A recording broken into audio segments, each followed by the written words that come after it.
துரோகிகளுடைய நிந்தனையினாலும் அகங்காரிகளுடைய இகழ்ச்சியினாலும் எங்கள் ஆத்துமா மிகவும் நிறைந்திருக்கிறது. எங்கள் ஆத்துமா மிகவும் நிறைந்திருக்கிறது. நாம எவ்வளவு சொல்லி எவ்வளவு செஞ்சு என்ன பண்ணா கூட என்ன சொல்றாங்க, நம்ம மேல ஏதோ ஒரு குற்றத்தை சொல்லிக்கினே இருக்கிறாங்க. இது எந்த காலத்துல இருந்து சொல்லின்னு இருக்கிறாங்க? ஆதி காலத்துல இருந்து சொல்லினே இருக்கிறாங்க. ஃபர்ஸ்ட் குற்றம் சொன்னது யாரு? ஃபர்ஸ்ட் குற்றம் சொன்னது யாரு? ஆதாம் குற்றம் சொல்றான். என்னன்னு சொல்றான்? யார் மேல குற்றம் சொல்றான்? அவனே சொன்னான், என் எலும்புல எலும்பும் என் சதையில சதையிலமா இருக்கிற மனுஷி அப்படின்னு ஆவார சொல்லும் பொழுது தேவன் ரொம்ப சந்தோஷப்பட்டார். பரவாயில்ல, இவனுக்கு ஞானம் தெளிவு எல்லாம் வந்துட்டு இருக்குது. இல்லைன்னா என்ன சொல்லிருக்கலாம், என்ன தூங்க வச்சிட்டீங்க, இதுக்கு என்ன ஆச்சுன்னு தெரியாது, நீங்க ஏதோ மண்ணில் என்ன மண்ணில் செஞ்ச மாதிரி நீங்களும் அந்த மண்ணில் தான் செஞ்சிருப்பீங்க அப்படின்னு சொல்லியிருப்பான். ஆண்டவர் கேட்குறாரு, எங்க இருக்கிறேன்னு கேட்குறாரு. எங்க இருக்கிறேன்னு என்னன்னு கேட்குறாரு?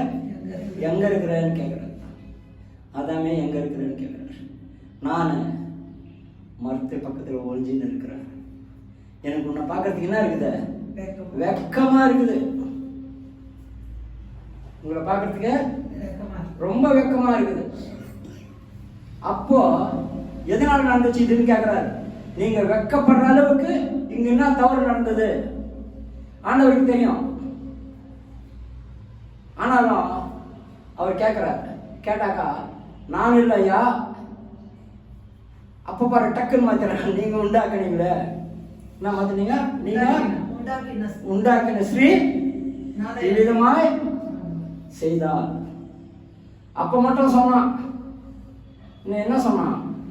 மாம்சத்தின் மாம்சமும் இந்த குறைகள் வந்து கொண்டே இருக்குது. எப்போ வரைக்கும் வந்து இருக்குது? இயேசு கிறிஸ்து வந்த பிறகு கூட இந்த குறைகள் வந்துனே இருக்குது. ஆனா இயேசு கிறிஸ்து வந்த பிறகு அந்த குறை நீங்கி போச்சு. இயேசு கிறிஸ்து வந்த பிறகு அந்த குறை நீங்கி போச்சு. எப்போ நீங்கி போச்சுன்னா, அவர் சொன்னதை அவங்க செஞ்சாங்க. கானான் ஒரு திருமணத்துல சொல்றாரு, நீங்க போய் இந்த ஜாடியில தண்ணிய நிரப்புங்கன்றாரு. அவர் சொன்ன வார்த்தையே அவங்க கேட்கறாங்க. மறுபடியும் பேதரி மீன் பிடிச்சுன்னு இருக்கிறாரு. எல்லாம் மீன் எல்லாம் ராத்திரி எல்லாம் மீன் பிடிச்சிட்டு ஒன்றும் கிடைக்காத வலையினாலும் அலசினுங்கிறப்போ ஆயத்தில் தள்ளின்னு போய் வலைய போடுன்றார். அவர் சொன்ன வார்த்தை அவர் கேட்குறப்போ அதிகமான மீன்களை பிடித்தாங்க. அதே சாத்தான் சொல்றப்போ ஆவாலும் ஆதாமும் என்ன இல்லை, எங்க ஆண்டவர் இது துண்ணா செத்துடுவேன்னு சொன்னாரு, என்ன அதனால நாங்கள் இது துண்ண மாட்டோம் அப்படின்னு நான் சொல்லியிருந்தாக்கா இவ்வளோ வரைக்கும் உலகம் வந்திருக்காங்க. ஒரு அநியாயமான ஒரு நீதிமானின் உயிர் போயிருக்காரு. காரணம் இங்க மார்க் எழுதின சுவிசேஷம் 16ஆம் அதிகாரம் 16வது வசனத்தை ஒரு முறை வாசிக்கலாம். மார்க் எழுதின சுவிசேஷம் 16ஆம் அதிகாரம் 16வது வசனத்தை ஒரு முறை வாசிக்கலாம்.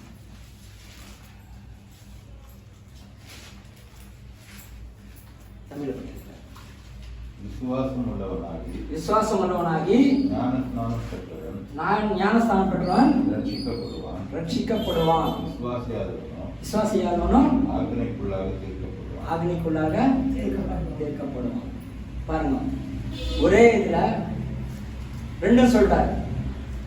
விசுவாசமா இருந்து ஞானஸ்தானம் எடுத்தா ரட்சிக்கப்படுவான். தெலுங்குல நம்பிக்கை, தெலுங்கு நம்பக்கமுகான்னு சொல்லிக்குது, தமிழ்ல வந்து விசுவாசமானு சொல்லியிருக்கு. நம்பிக்கை இல்லாத விசுவாசம் எடுத்தா அவன் என்ன ஆவானா? அக்னி தீர்ப்புக்கு உள்ளாவான். இங்க நம்பிக்கை இல்லை ஆண்டவர் மேல. எங்க நம்பிக்கை இல்லை? ஏதேன் தோட்டத்திலே நம்பிக்கை இல்லாத போயிடுச்சு ஆண்டவர் மேல. ஆண்டவர் சொன்ன வார்த்தையே அவங்க என்ன பண்ணல, கேட்கல, நம்பல அவங்க. அவர் என்ன சொன்னாரு? இது நீ சாப்பிட நாளிலே சாவே சாவாயின்ட்டார். அத்தகாண்டி அவங்க நம்பி அது யார் எடுத்து வந்து கொடுத்தாலும் சாப்பிடாத காண்டி இருந்திருந்தாக்கா அவங்க என்ன பண்ணியிருக்க மாட்டாங்க, மரணத்துக்குள்ள போயிருக்க மாட்டாங்க. குடும்பங்கள் கூட அவ்வளோதான். குடும்பங்களில் பிரச்சனை குடும்பத்திலேருந்து வர்றது இல்லைங்க, வெளியே இருந்து வருது. பிரச்சனை எங்கேருந்து வருது? வெளியே இருந்து வருது. இந்த வெளியே இருந்து வர்றத வந்து நம்ம அதை சைலண்டாக இருந்துட்டோம்னு வச்சுக்கோங்க, குடும்பத்தில் என்ன ஆகும்? பிரச்சனையே வரும், வராது. காரணம் நம்பிக்கை. அந்த நம்பிக்கையில தான் இயேசு கிறிஸ்து என்ன பண்றாரு, இந்த நம்பிக்கை குறித்தே சொல்லும் பொழுது இயேசு கிறிஸ்து ஒரு வார்த்தை சொல்றார். பிதாவே, பிதாவே இந்த அப்பத்தை அதிகமாகும். எந்த அப்பத்தை? அதெல்லாம் வரிசையா 50 பேர் உட்கார சொல்லிட்டாரு. கிட்டத்தட்ட 5000 பேர் இருக்கிறாங்க. இவங்க கிட்ட இருக்கிறது எவ்வளோ? 5 ரொட்டி, 5 அப்பம் 2 மீன். இது இத்தனை பேருக்கு கொடுக்கணும். காரணம் அவர் நம்பி சோதனம் பண்றார். ஆண்டவரே கொஞ்சமா இருக்குது, ஆண்டவரே இத்தனை பேருக்கு நான் தரணும். அப்ப கூட ஆண்டவரே தான் கூப்பிடுறாரு பிதாவை. ஒரே லாஸ்ட்ல ஒண்ணுதான், லாஸ்ட்ல கூட பிதாவன் தான் சொல்றாரு தவிர அப்பா நான் அப்ப கூட சொல்ல மாட்டேன். என்னை காட்டினவன் அனுப்பினவன் பெரியவர் அப்படின்றார் ஒரு இடத்துல. நம்பிக்கை. அப்போ அந்த நம்பிக்கையில அவர் கொடுக்கும் பொழுது அங்க இருக்கிறவங்கலாம் வயிறு நிறைய சாப்பிடுறாங்க. நாம கூட கொஞ்சமா இருக்குது சம்பளம், பரவாயில்ல, கொஞ்சமாவே இருக்கட்டும். ஆண்டவரே இந்த மாசம் சம்பளம் கொஞ்சமா இருக்குது ஆண்டவரே, அடுத்த மாசம் சம்பளம் நீங்க விரிவாகும் சொல்லும் பொழுது ஆண்டவர் நிச்சயமா விரிவாக்கி தருவார். அது உதாரணமே நாங்க தான், யாரோ இல்லை, நாங்களே. நானே பெரிய பிள்ளை படிச்சுன்னு இருந்தாரு, வேலை இல்லை, வெளிநாட்டுக்கு போனோம், பணம் வேணும், எப்படி செய்யுது? ரிட்டையர்ட் ஆகிட்டேன்னு வச்சுக்கோங்க, எதுக்கும் உதவ மாட்டேன்.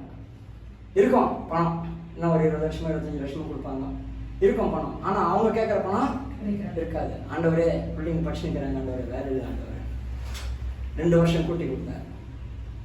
2 வருஷம் கூட்டி கொடுத்தார். அந்த 2 வருஷம் கூட்டி கொடுத்ததுனால லோன் கொடுக்குறவன் என்ன பண்ணா, இன்னும் இவருக்கு 3-4 வருஷம் இருக்குது, பரவாயில்ல அப்படின்னு லோன் சாங்ஷன் பண்ணாங்க. பெரிய பையன் அனுப்பிச்சிட்டாங்க. சின்ன பையன் படிச்சுன்னு இருந்தான். ஆண்டவரே படிச்சுன்னு ஆண்டவரே ஒரு வேலை கொடுன்னா ஹைதராபாத்தில் வேலை கொடுத்தாரு. ஆண்டவரே நாங்கள் எப்படி நடத்துறதுன்னு தெரியலனாக்கா இன்னும் 2 வருஷம் ஏற்றினாங்க, 62 வருஷம் ஏற்றினாங்க. சின்ன பையன் கூட வெளிநாட்டுக்கு போயிருக்கான். காரணம் அவர் வார்த்தையின் மேல் நம்பிக்கை வைத்து நாம கேட்கிறப்போ நிச்சயமாக நம்மளுக்கு செய்வார். அந்த விசுவாசம் இருக்கணும். அதுக்கு தான் அவரு விசுவாசத்தின் மூலமாக நீதிமான் பிழைப்பான். வெள்ளிக்கிழமை நீதிமான பற்றி எடுத்தாங்க. ரொம்ப அருமையா இன்னும் கொஞ்சம் சொல்லுவார். நான் சொன்னாக்க டைம் ஆயிடுச்சுட்டார். காரணம் ஒரு இடத்துல பழைய ஏற்பாடுல நீதிமான் யார் இருப்பாங்க சொல்லுங்க பார்க்கலாம். பழைய ஏற்பாடுல நீதிமான் யார்? யோபு. ரொம்ப நீதிமானவர். அவர் பேர் ஒன்றும் புத்தகத்துல எழுதப்பட்டிருக்கு. நம்ம படிக்கிறப்பெல்லாம் இன்னைக்கு அவர் நீதிமானா இருக்கிறார். அப்ப நீதிமான், நம்ம படிக்கிறப்போ நீதிமான். இப்ப இந்த காலையில பானம் பாட்டு, அதிகாலையில் உன் திருமுகம் தேடி அர்ப்பணித்தேன் என்னே, ஆராதனை ஸ்துதி ஸ்தோத்திரங்கள் அப்பனே உனக்கு தந்தேன். இந்த பாட்டு எப்போ வந்திருக்கும் சொல்லுங்க பாப்போம். ஒரு உதாரணம்.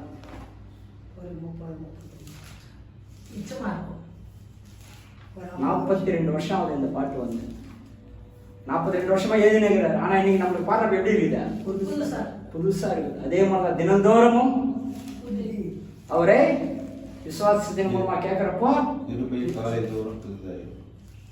என்ன விசுவாசமா அவர் காலையில கேட்கிறப்போ நிச்சயமா அவரு செய்வார். ஒருத்தர் உட்கார்ந்து இருக்கிறாரு, காலையில இருந்து வேலை கிடைக்கும் பைபிள்லே இருக்குது. நான் சொல்றது, ஒரு எஜமான் வராரு, 4-5 பேர் கூப்பிட்டு வராரு, இன்னொரு தடவை வராரு, நான் இந்த மாதிரி கூப்பிடுறாரு. அப்போ கூட இவர் உட்காந்துருக்கிறார். வேலை நிச்சயமா எனக்கு கிடைக்கும், இன்னைக்கு எனக்கு கூலி கிடைக்கும்